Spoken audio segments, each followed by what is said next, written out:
Hi, beautiful people and wonderful pottery lovers. Sarah Wells Rolland here at the Village Potter's Clay Center.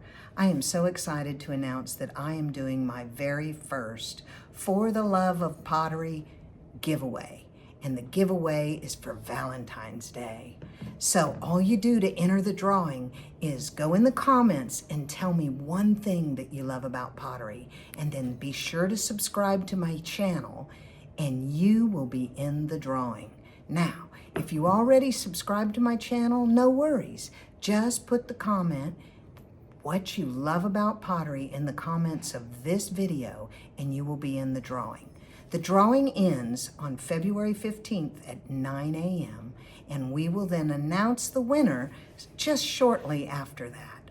So, all you do is go to the comments, say what you love about pottery, subscribe to my YouTube channel, or you're already subscribed, and you are in.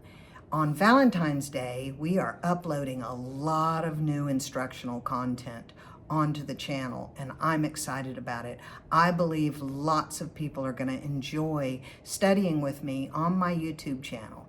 So thank you so much for entering the For the Love of Pottery drawing. Subscribe to my channel, put your comment in the comments, and you are good to go. Good luck. I hope you win one. And these are the 2 mugs that are going to be given away. Good luck.